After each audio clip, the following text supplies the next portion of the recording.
Hello, everybody. Welcome back to Elisha Bones Production. And of course, I'm your host, Dr. Stephen Witchett. Um, Another short snippet is what we're doing today, and it's going to be about charts, baby charts. We're going to be looking at some charts here and talking about them um, basically for the comparison. Not long-winded little video here, but just so that you know where I'm coming from. And the main reason is this. I listened to Don Preston with Mike Sullivan reviewing the debate with Michael or Anthony, excuse me, Anthony Aquino, and it just, I, it's kind of hilarious in one sense, kind of sad in another sense, um, and I think maybe that might have been the problem with Anthony is trying to argue a little bit from an all millennial position and trying to defend himself and everything else. But what the main thing is you get from Michael Sullivan and Don Preston is they really don't understand the chronology so much for what historical premillennialism teaches. And if he knew it in background, there's certain questions you just don't bother asking, and there's some questions you should ask. So we're going to look at this real quick, and then the next video that I'll be going into, I'll be dealing with the rapture as we continue on that one series. I'm going to call that series Dr. Comeback. Steve's always got an answer for everybody. Yep. Anyway, we'll be doing that next. But the short snippet here, let's look first at the historical premill. This the main difference, of course, is the millennium doesn't start until later, and that's one of the things Anthony was really talking about. That in Revelation 20, it is not a recapitulation by any means. Chronology continues, and as I'm going through the other videos, I'll explain, and I am explaining those kind of things. So each one of them are labeled, second coming, da da da da da, and go forth, all the way to the new heavens and the new earth. So historical premill basically starts with two things. First of all, 8070 is one type of spiritual coming. And I think that is something Don Preston and the others know. But then they take it and apply it to the Revelation coming. And there is where your problem. Because in historical premill, we start with the idea that the Revelation was written after AD 70, as I'm showing you. Right in through there. After AD 70. 8070 was the fulfillment of the Olivet Discourse, and those time statements that you find all the way through there are most defiantly about the judgment that was to come in 70 AD and the destruction. And that's where we put it at. So nothing else is fulfilled when it comes to Revelation. It can't be because Revelation was fulfilled or written, 96, 98 AD. So it would have nothing to do with it. And of course, that's another video in itself. But in the historical timeline, we're talking about right now, yes, this is the New Covenant age. And we continue along. And then near the end of it, in the dispensational system, of course, the rapture takes place 7 years before those judgment takes place. But in the New Covenant age, what we see is that Revelations, the first few chapters there, 2 and 3, are about the warnings to the church. Hey, and that warnings apply to the churches back then, even back then to even now, about how we conduct church and what we allow. Balaam and the other things that are mentioned there that were issues and problems with the churches, we can still see those things evident today. So they still apply. Those are words of warnings. Don't let these things happen to you. Watch for them. Because we never learn from history, we tend to repeat history over and over again, do we not? So how does all of this play out, the end times? And that's what we're talking about here. Well, is it a 7 years and not 7 years? I'm not stuck on that. I know, though, that the beast rules for a short time. Oh, wait, I already got it. I'm kidding you. The beast is there for 3.5 years. 3.5 years. Maybe I should probably I'll explain that later. Okay, so this is Revelation 1 through 18. We're talking about all the judgments. We're talking about the church here being persecuted, the great tribulation of the church, according to Revelations. And Revelations 11, it shows Jerusalem being protected, being there, but the two prophets being killed, on and so forth. But all of these judgments, all of these events, literal events, are taking place. Then, when Christ comes, chapter 19, the resurrection, that is also, and I guess I could put that in, that is the marriage. So I'm going to be doing some of this along while I'm talking, and things I think of and add to it. Whoops, I got to do something else first here. Let's ungroup this so I can do that. Yeah. Okay, so this is what we would call the marriage supper of the Lamb. Now, I'm not going to go into explaining that. That'll be in the next video when we talk about the rapture. We'll talk about the marriage supper of the Lamb and all those type of things that are associated with this. And let's see, do I have? No, I want to go 7.5. There we go. This is also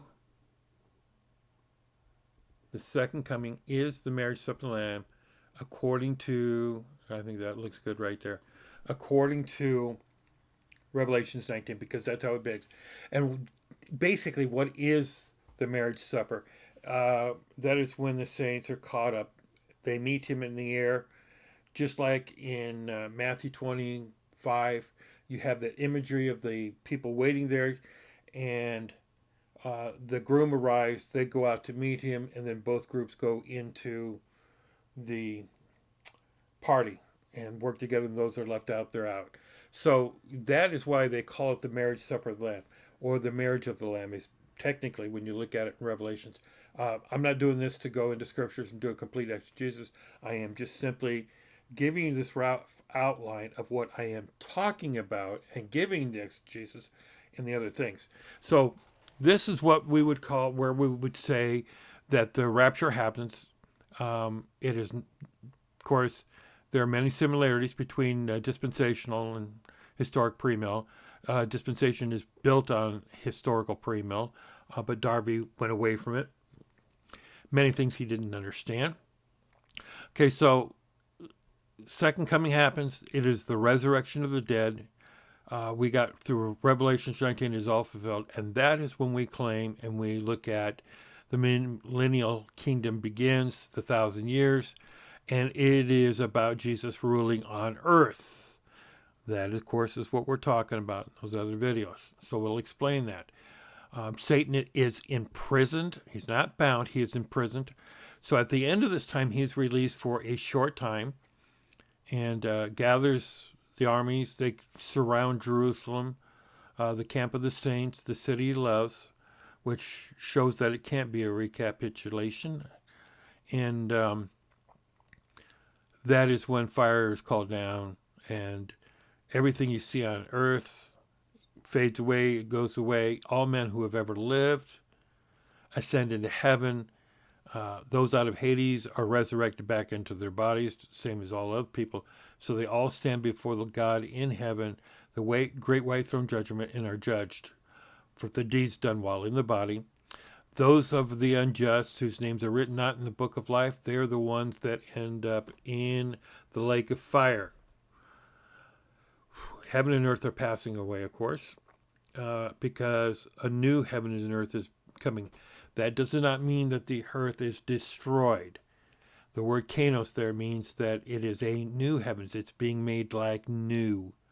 And once it's made like new, Revelations 21 or 22, it comes out of heaven and back to this remade earth, and that is where man dwells on earth without the sin, sickness, disease, any of those things. They're all gone. They're all gone. And we wait eternity to find out what it is that God has in store for us. So that's basically the historical premillennial. Millennium starts at the second coming. We look at Post and Amill. The second coming happens at the end of the millennium, at the covenant age. That is the only real difference between the two of them. So the second peering and all that happens. You have a 3.5 years, a short time, and that ends with the battle of Gog and Magog. Not Armageddon, the battle of Gog and Magog, because Satan is released and those people gather, and then that's when Christ returns in the middle of that. And then we go into the second appearing in the resurrection day, of course, is what happens. Then you have the same thing, great white throne, the heavens and earth pass away, the new heavens and earth has come, and the new Jerusalem descent out of heaven to earth. Of course, Satan and the unjust are in the lake of fire. So the only difference, of course, is between the millennium. They believe that it started at the cross in AD 33 and ends with the second coming, when right there where Satan is released and that happens and all that. That's it in the ballpark. Postmill believes that the ushering in of the second coming is because of the earth becoming full with the presence of Christ, and Christianity takes over, changes the world. That's what ushers in the second coming. But you still have that. You have to have that little battle in there, right? And that's one of the Achilles heels of post-millennium is you've got this ushering of the kingdom, but yet there's this rebellion that goes on, and it doesn't make any sense. It's not consistent. Amill, they don't say that there's not, but they don't admit that there's a literal here on earth, or this 1,000 years specifically happens. It's a real time period, but not like this. At the end of it, second coming, Christ takes people all off the earth. There's nobody coming down to earth. There's no rule and reign on the earth, the same way as the post-mill, of course. And so now you have the resurrection and all that take place, and the same chronology at the end. So that is basically the difference between these positions. And it's not a big, huge deal. Full Praterism. Okay. Notice how flat and lined this is. Kind of apropos for a dead system. Okay, so from the cross, the millennial new covenant age continues. They don't know about the resurrection. I don't know. Remember, Jesus said the age of the resurrection age. That has to be following after AD 70, obviously, is what they're saying. So we're in the age of the resurrection, but at the same time, we're in the new heavens and earth. So there's one of your first great inconsistencies with full preterism. The other one, I think, is just absolutely laughable. You're calling this transition, this 40-year transition between the old and new covenant existing by sight. You're telling us the Jews were still being made righteous by the sacrificial system. Meanwhile, Hebrews tells us the sacrificial system came to an end on the cross. No more valid because Jesus is the last sacrifice that was needed to complete the cleansing. Temple door, veil opened up, all of those things. And I've never gotten a straight answer. If I could do a video, discussion, that's what I really want to do. But I'll talk about that. Maybe I'll do that in another snippet. We'll talk about that. In fact, another snippet. Let me write that down. The challenge for discussion. I will put that one out. That might be next before I do the rapture thing. Okay, so full preterism here. Great Tribulation of Jerusalem destroyed between 66 and 70. Revelation, people can't reconcile this. They say it can be, let's just say, let's put it that way. They say it could be between 64 and 70. We know that Luke ends with the 64. The Acts, Gospels, of course, the Ascension, but Acts ends with 64 and doesn't talk about Paul being killed, but that's when we know historically that Paul was killed there in Jerusalem. Oh, and that's the other thing, the historical. I gotta do maybe a historical video on what the early church fathers said about this time period. So they believed in Revelation, John, and all those things were written there before. And then the Battle of Armageddon, Gog, Magog is the Battle of Jerusalem and its destruction. Why those are code names for the destruction, and instead of just calling it the abomination, desolation, and everything else, but you're just silly. So, 70 AD, the second appearing happens, the resurrection of the dead, and the great white throne. So all prophecy is fulfilled. And yet, we're going to have sin, sickness, disease, physical, spiritual death that goes on for, but that's not for the Christians. It's only, but that stuff, yeah, I mean, even Christians still get sin, sickness, and disease. I don't care how spiritual you are. And try to spiritualize its sin or its spiritual sickness or disease or pain and stuff. No, don't work. Wrong hermeneutic. So this goes on for eternity. All things are not made new, and the curse continues. There's no restoration that takes place. Everything continues on as it has since Paul's day. So, but they're going to claim that Jesus came out of heaven spiritually. The resurrection took place invisibly, spiritually. The great white throne took place spiritually of all men, which is an absolute violation of God's justice, where he requires all men to stand before him to give an account. But they don't believe that. They think that if you're just, you just go straight to heaven. The unjust, they go straight to the lake of fire. Nobody gets to stand before anybody else or anything like that. They don't have to give an account that's already been done while they were in absentia in 70 AD. So they either go there or that. But salvation then came when Jesus came out of heaven. So nobody was saved before 70 AD, really. That's another doctrine to deal with. But he came out of heaven invisibly, never came down to this earth. His feet did not stand. This 5'4" man never came. Nobody ever saw him. They just saw a bunch of clouds and angels and things that went over Jerusalem, and that was the second coming. That's how they know. Just all signs, but nobody ever saw him. This demonstration of power and glory at his coming is conflated with everything that happened during those days. And the real shame of the whole thing is that the full preterist has not one shred of historical evidence that anything took place. Meaning, there is no testimony from any Christian that the second coming happened, the resurrection of the dead, or any of that took place. But according to them, the new heavens and earth have come. The new Jerusalem descends out of heaven and earth, and they get to live in that spiritual kingdom while they suffer through cancer and all these other types of things. And but these things, realities, are even better than the millennium. It's just incredibly stupid. All right, partial preterism. Here's their thing. They believe that Revelations 1 through 18 was fulfilled from the time of the cross. That was not the whole full millennium. It continues on. But they believe that 1 through 18 is all about the events during the book of Acts up to the end of 70 AD. The Great Tribulation of Jerusalem, its destruction, and all that happened in 66, 70. So that is the Battle of Armageddon. The beast and false prophet are in the lake of fire. They ruled and did all their thing for that 3.5 years. So all of that stuff is done. So now we're living in the millennium, the new covenant. And then what will happen is during the end of this millennium, Satan will be released.